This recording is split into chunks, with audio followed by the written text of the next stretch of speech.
I'm looking for you now. Hold on now. Y'all know my phone is a little crazy because you know what I'm saying? I was playing around the pool with Offset and whatnot, and this man. Oh, no, not this person. I found him. I found him.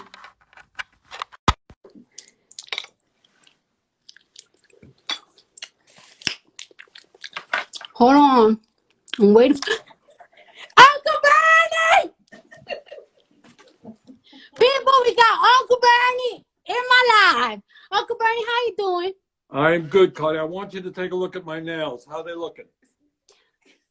They're looking very quarantined. I could tell you've been on quarantine for a while now with your nails, but you know what? It's okay, Uncle Bernie. Okay. So, How you been? Bernie, I don't know. You know what I'm saying? I don't know if anybody told you, but the last time I got on live, I had a fit because I was so hurt and upset that you dropped out of the race and everything, and I was upset because you know I be looking on Twitter and I be looking on my Instagram, and I know that there's so much people like the youth supports you so much. I know they support you so much. So when I see that you know dropped out of the race and everything, I kind of know why, because it's so expensive. It's very expensive to run a campaign, and when things are not going, you know, the way that you want it to go, it's just like, hey, let me just drop it right now before we spend money on other things. And I was really upset because I keep telling the youth and I keep telling my people and my supporters, like, it's like, you guys really have to go and vote. And now we are you know, now we're stuck between 45. We won't name them over here. You know what I'm saying? We ain't gonna name them over here. So now we have 45 and Joe Biden. And you know me, since I've been so on you and so focused on you, I haven't really done my research well on Joe Biden. I kind of do, but not as much. And you know, I'm just gonna go with Joe Biden because I cannot see the next step of America being ran by number 45. Like, I think, and I don't know, you tell me, I think we are going to enter like a recession. I really think that, you know what I'm saying? So many people are unemployed right now.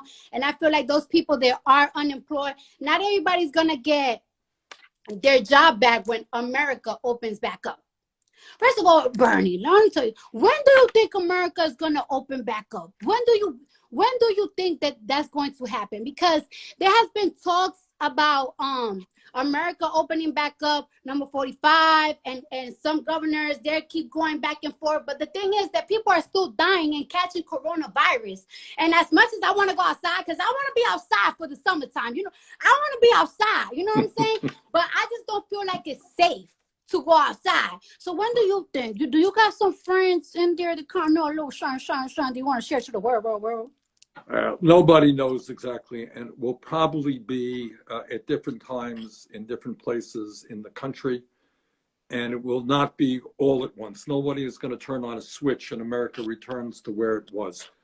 Right. One of the things that we're looking at, Cardi, is the kind of testing which will enable people to know, first of all, whether they have the virus or not. And if they have the virus, clearly they should not be going out and spreading the virus.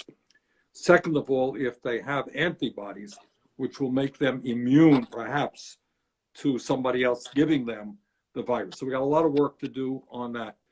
Yeah. What you said a moment ago, what has to be said over and over again, a lot of people are hurting tonight. You know, a lot of people have lost their jobs. They're worried about how they're going to get food for their family, how they're going to pay their rent, pay their mortgages. And in Congress, some of us are trying to deal with those issues as well. Yeah. And like the jumps of deaths is crazy right now. Like right now, America really have the most deaths on coronavirus patients, victims. Like I think it's now 25,000 and it's more than that. 30,000 now. Yeah, 30,000. we surpassed Italy. Yeah. Which is so crazy to me. And what I'm seeing, ways that they are preventing, I don't think that this will happen in America, because America, us I love my privacy, but in Wuhan, ways that they are preventing people from spreading the virus is like they're controlling where are people going. Like every single time that people go out, get out of their apartments, they have to, like, I don't know, do a certain type of scanning. Every time they pay for something, they do a certain type of scanning. So when somebody goes to the hospital with the coronavirus, they can detect where you got the virus, and they can advise you that you've been around a person that has the coronavirus. And that's what they're doing in Wuhan to prevent the virus. But I don't think that as much as I would like the coronavirus to stop spreading, it's just, I don't know, that's just too much information on the people. And well, the balance here, and it's a tough one. Yeah. We have to stop the spread of the disease. Yes. And, you know, if somebody is in a room with a whole lot of other people, a whole lot of people can get sick, and some of them can die, and that we have to stop. On the other hand, you have a legitimate concern. We don't want to be having all kinds of information and, you know, on everybody in America. That's a violation of civil liberties. So how you get that balance is what we're kind of working on. But the main thing right now is to stop the spread of the disease. The other thing is to make sure that if somebody is in the hospital, they get the care that they need, that the doctors and the nurses have the protective equipment that they need. You know, we're losing doctors and nurses who are becoming sick, sometimes dying because they don't have the kind of masks and other equipment they need to protect themselves. Right. And, you know, and it really makes me sad because there are like some patients, like I know somebody that have somebody in the hospital, like everything is going to be all right. Like not everybody trusts doctors, not everybody trusts hospitals. Like you always want like somebody looking over. And it's really sad that some people, like their last moments, they cannot even spend it with their families, which is something that is really sad. It's really heartbreaking. Hi, husband. Oh, that's my husband. He's so burning my husband. Sorry. And that's the type of things that, you know, it makes me sad. But right now, even though we are going through this coronavirus crisis, you know, people are still running. And I heard that you are endorsing now Joe Biden. And, you know, we're really now in the matrix. It's either Joe Biden or Trump. And one thing is, you know, a lot of people like the youth, they don't really rock with Joe Biden because he's conservative. But the thing is that, like, you know, I think Obama, right? I think Obama did like a smart move when he picked Joe Biden as his vice president, because that's how he got the conservative vote. And just because there's so many people that are liberal like me and are a little bit more open with things, a lot of these states are not. So I think that that's why, you know, Obama had Biden as vice president, and now he's endorsing him, and we're very excited to see that. I'm very excited, and I'm excited too that you're endorsing Joe Biden. And I will want you to tell my platform, why are you endorsing him? Like, why should we vote for him? Well, and a couple how of can reasons, we spread for us to vote for Joe Biden? Okay. First point is that when I announced that I was running for president, and there were like 18 people running, you know, what I said is, if I don't win, and I tried hard to win, I will endorse the Democrat who wins, because Donald Trump is, to my mind, the most dangerous president in the modern history of America. This is a guy who lies all the time. He doesn't believe in science. He downplayed this whole coronavirus, which has led to the deaths of many thousands of people unnecessarily. He doesn't believe in the Constitution. He thinks he's above the law. So this is a bad news guy that has got to be defeated. And I will do everything that I can to defeat him. What I am also trying to do right now, Cardi, is to work with Joe to see that he becomes a more progressive candidate. Right? In other words, what I want to see him stand for, which he will, is to raise the minimum wage to at least $15 an hour, to make sure that all of our young people have the opportunity to go to college regardless of their income, all right, to cancel student debt for a lot of people. I would go further in all of these areas than he goes, but he is moving in the right direction. He's moving in the right direction on immigration reform. I think you will be pleased to hear what he has to say. I know that criminal justice and the number of people who are in jail today, often African American or Latino, disproportionately, is an issue of concern to you. I think you'll be hearing him making some pretty strong statements about the need for criminal justice reform to make sure that we're not throwing young people into jail, but getting them the education and the jobs that they need. Yeah. And you know, even like right now, people that are in jail, they are not being protected as good as they should with this coronavirus. And one thing that baffles my mental, right, about number 45 is that, you know, when this coronavirus news was hitting and everything, he just kept blaming that this was a move of the Democrats to make him look bad, that everything that the Democrats do is bad propaganda, right, to make him look bad. But the thing is that, honey, you don't need the Democrats to make you look bad. You make your own self look bad. There were so many chances that he had when interviewers asked him questions that he could have answered with the right answer that would make people be like, okay, he actually cares. And instead of him giving a right answer, he just shuts them off or just degrades them. And it's like, you don't need no Democrat to make you look bad. Sir, you make your own self look bad. You well, Cardi, he's doing your that. views on Twitter when he's doing that right now. Responsibility. We are in this point because of him. He could have been avoided this in January. You know, a lot of people, I have a lot of love for the Chinese people, but a lot of people, when coronavirus was becoming trendy in America, it was like around early January, and a lot of people felt like it would have been racist or prejudice to close the borders from China to America. And I just feel like, how come it wasn't prejudice when America closed the borders in West Africa when the Ebola virus was around, and the Ebola virus never even got here?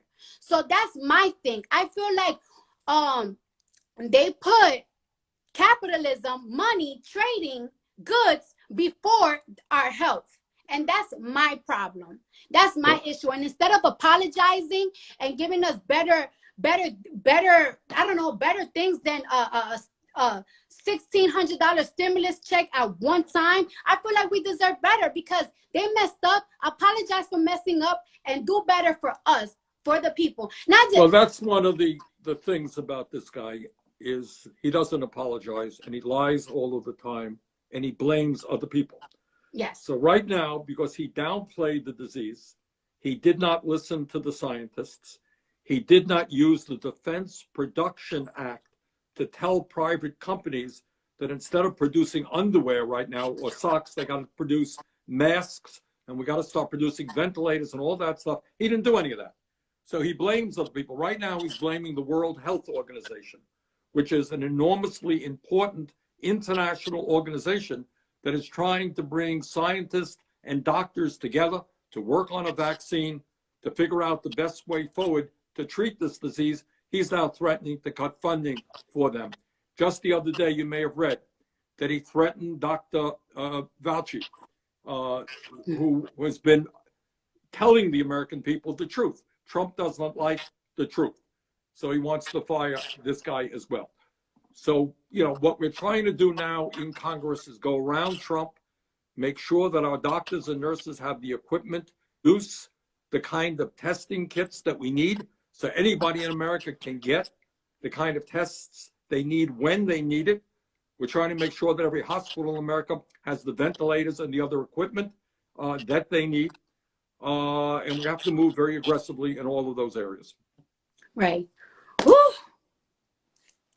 I'm so excited. I'm excited and I'm nervous and I don't know, I'm so emotional because this makes me really excited. And I hope that all the viewers have a better understanding of what's going on. And I just really want to let my viewers know that it's and want to keep getting lied to, because we are in for a ride. After everything goes back to normal again, I want to let people know that things are not going to be back normal again. Like, this has impacted the economy and the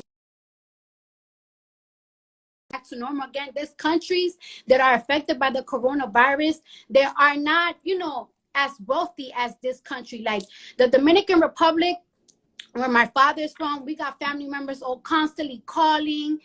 It's terrible. All right, Cardi, let me just tell you one of the things that we're trying to do. I'm sorry, Okay, that's number my one, mama calling. trying to make sure. That's my mom calling. Okay, say hello to your mom for me.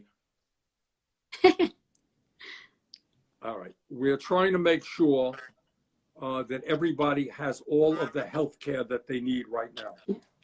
All right, so people are ending up in the hospital. They can't even afford the treatment they're getting. If their families get sick, they don't have any money. We're trying to make sure that everybody has health care by having Medicare cover all health care bills. Second thing, very importantly, other countries around the world, in Europe and elsewhere, have done it. We want to make sure that people continue to receive their paycheck. In other words, Right. You get laid off from your job. We want to make sure you continue to get your paycheck. In the airlines industry, we managed to protect 2 million workers, flight attendants, pilots, people in the airline industry. They will, for the next 6 months, whether they're working or not, continue to get their paychecks. We want to do that for every worker in America. That makes sense to you? Yes, that makes sense, but we just got to see if number 45 is willing to do that. Well, we're going to make him an offer he can't refuse. We're going to put a lot of pressure, and I hope your viewers work with me and others in Congress in demanding that Congress stand up for workers, because a lot of people are hurting today. They're worried about getting evicted from their apartments. They're worried about not having enough food. They're worried about going bankrupt because they can't pay their debts. And Congress has got to be bold and stand up for those workers. Right. Well, we're going to stand up for those workers, and you're going to always have my support. And from man's mouth